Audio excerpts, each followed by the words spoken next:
Alright, I got a good joke for you. Why does the wolf on Saturn 6 love Voruna? Good wolf head. Huh?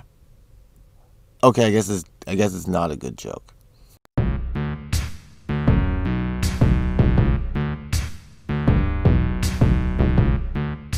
What's happening, everybody? Hope you guys are feeling great.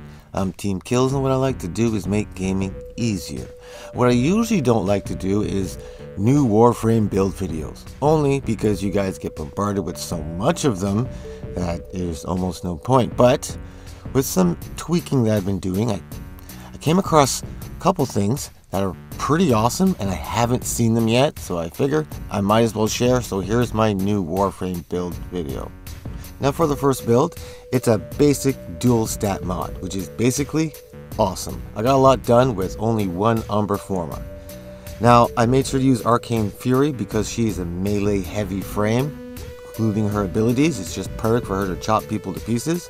So use Arcane Fury to get some extra critical damage. I also use MOLT efficiency. I love this arcane.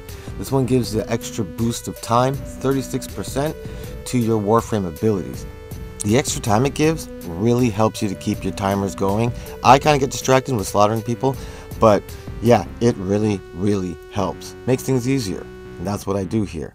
Now Rejuvenation, I chose to give me some extra health, and it also helps heal my teammates. Now moving on, I always have a I don't want to die build, and that would be the Umbra build.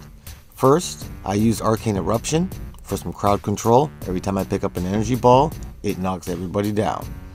And I use Arcane Bodyguard. Mine isn't full, but if yours is full, it will give your pet 600 health every time you kill 6 enemies with melee weapons within 30 seconds. Which sounds like a lot, but it's actually pretty easy, especially with the way Voruna's abilities are built. Now the Umbra mods plus United Stand brings my armor up to just over 900. I don't want to die. Now I've never actually seen a situation where Equilibrium works better than right here. Works great on Necros, but the way it works, trust me, this is one of the best mods. Now I chose Adaptation. Health Conversion is a great pick for this. It's a little bit heavier on the drain, but it's a great pick for this. The only reason why I prefer Adaptation is because the way Adaptation works is my armor gets stronger when I'm taking damage. And Health Conversion is when you take damage, your armor goes down. Just because of the shitstorms I jump into, I prefer my armor to go up when I need it, opposed for it to go down when I'm getting shot in the face. Now this build here this is the reason why I made the video. Now Equilibrium's in there doing its thing, and it does great things. I made sure that the Archon mods that I chose for this build are only the ones that activate on status effect.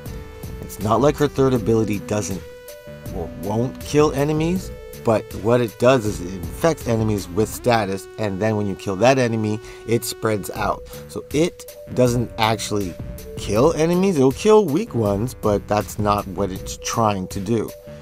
So I use the ones that only affect on status, so when you get a poison effect or poison status effect, you'll have it extra corrosive.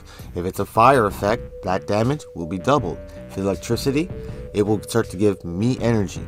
Not like Equilibrium won't take care of that anyways. Now I use these two Augur mods because it gives me shields when I use abilities, and I'm always using abilities with this frame, and this frame has no shields. Now here's where things get interesting. I chose Combat Discipline as an aura mod. Every time I kill an enemy, I lose 10 health. My teammates, they get 20 health. Now a normal health orb is like 50, so the math works out, you're not going to kill yourself. And because her abilities are the way they work, you're always going to get a health orb. Now when you tie this with Arcane Blessing gives you, when maxed out, extra 24 health gets added onto your Warframe's max health every time you pick up an energy orb. This stacks 50 times. It's not a time thing, it just stacks for the entire level. This adds up to about 1200 health. Because of Combat Discipline, and because of the way her abilities work, every time you kill an enemy, you're going to get a health orb. Combat Discipline and her health ability forces this interaction to happen. Like, you're going to get that health by the time you've killed 50 enemies. Now, I used 2 Archon shards to boost her health efficiency, so she picks up 150 every time she picks up a health orb, and as you can see, they stack, so it's kind of hard for them to kill you. I used 2 other shards for her armor. She's a melee heavy frame, so I figured I'm going to be in the shit. It's good to have a little extra armor. And the last one I used, I know you're probably expecting a melee buff, which is not a bad idea. It's just whatever helps the timer is good for me. I just get carried away when slaughtering and I forget all about the timer. So whatever helps that thing buff quicker, it's great for me. Now Voruna's abilities, they're all actually pretty awesome. You don't need to Sussum any of them out. And if you did, there's actually a lot of good abilities to Sussum because she's a melee heavy frame. Gloom seems to be a popular choice. I feel like any health or energy rejuvenation ability is kind of redundant or unnecessary. But like I said, there's a lot of good ones. I chose Ensnare. It's great for grouping, it's great for crowd control, and when I get all these guys together, it doesn't matter who I poison, it doesn't really matter who I kill, everyone dies because they're in a tight little death chain package. Now I swapped out her stealth ability. This is an aggressive build and I figured no hiding. But when you swap out one of her abilities, keep in mind you will lose the opportunity to use the buff that's in that slot. I can no longer use the parkour buff, which is actually one of the better buffs. And something else I've noticed, just haven't heard it mentioned, I've noticed that when you're in your stealth mode and you go into your 4th ability, jumping around killing people, it actually doesn't break you out of your stealth mode. You won't get that critical bonus that you get for coming out of your stealth, but I believe you get the stealth, your normal stealth bonuses. Like, it's up to you guys what you think is awesome. I mean, what works. Well, I guess it's both. Now this is what I did. This has been good for me. It makes me happy. As always, I suggest you tweak things to make them good for you, the mods you have. You could put these 3 builds in a blender.